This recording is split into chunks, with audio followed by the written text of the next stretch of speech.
So let me share with you a couple things that are going on here in the fish room very quickly.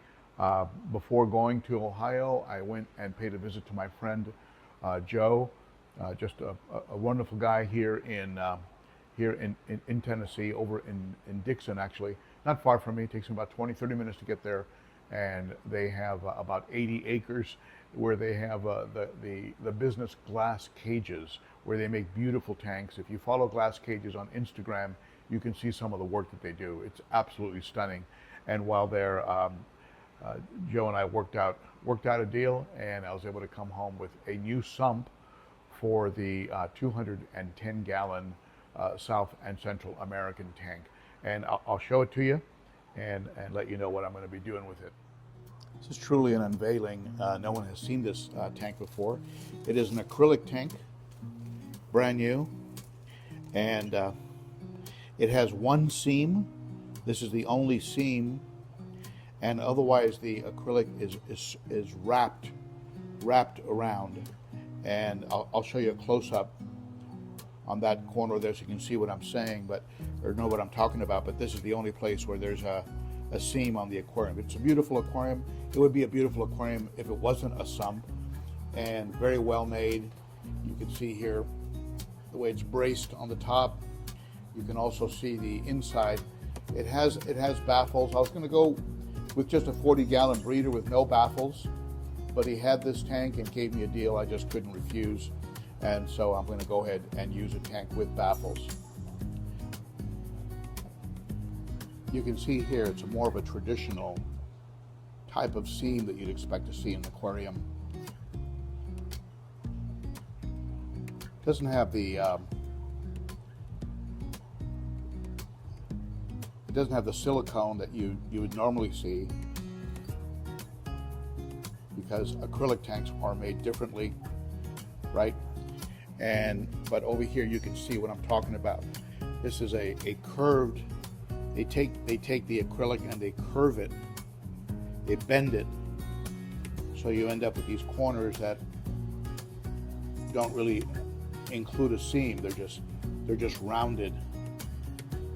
If you can make that out, they're just a rounded corner.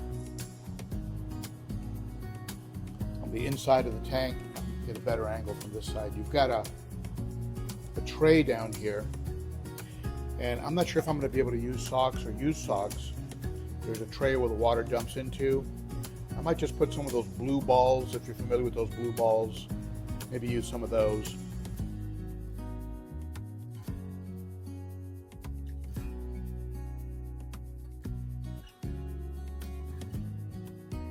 I'm not sure if I'm going to be using the socks, these kinds of things, as the first sort of pre-filter into the sump, because this tray here, this is set up for something like those blue balls that the water will trickle onto, and then the water just works its way this way,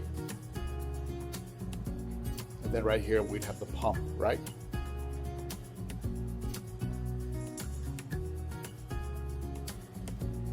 This new aquarium will be replacing this 29-gallon. This is a bit of a taller tank. I may extend the plumbing down a little bit, or just let it kind of work the way it is right now, but we'll see. We'll see how that works out. You see here I've got those sponges. You can see them right there. These are just tall sponges. I've ordered 3 4-inch thick sponges, 10, 20, and 30 ppi, so the water will hit the more coarse sponge and then go to the less coarse, then finally go into a fine sponge before it gets returned back to the tank. So it'll be a very simple sponge sump, like I like to do. Maybe if Sarah sends me some borax or something like that, maybe I'll put some media in there, but the sponges will do the complete job, all that I need. So this 29 is going to be replaced by a 38. Doesn't sound like a big jump, but because of the setup, I think I'll be able to, add a little bit of water volume. Not a tremendous amount more, but I think it'll be a cleaner, nicer setup. and I did have some of the a baffle crack. Not sure if you can see a little crack right there in the glass. Right there, there's a crack in that last baffle, and so there was the risk of working on this sump and getting a bad cut. So I decided it was just a good time to go ahead and swap this thing out.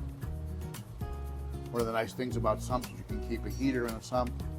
Of course, I keep a backup heater in the aquarium as well in case the pump stops running, especially in the winter. You don't want the tank to cool down.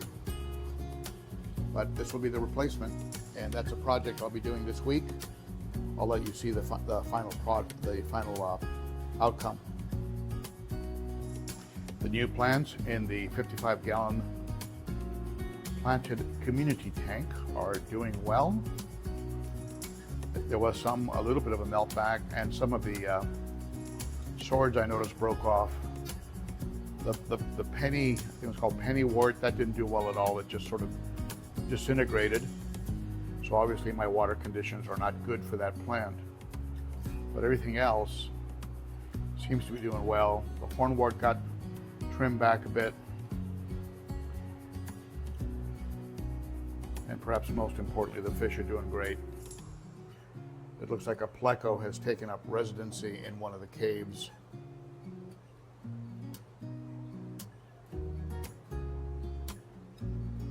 I knew somebody would claim it. Nobody had claimed that cave up until now. Hey, buddy.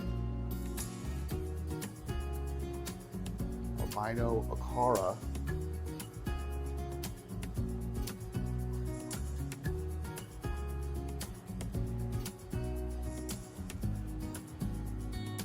Ohio Cichlid Association gave me a very nice coffee cup, which I put to immediate use this morning.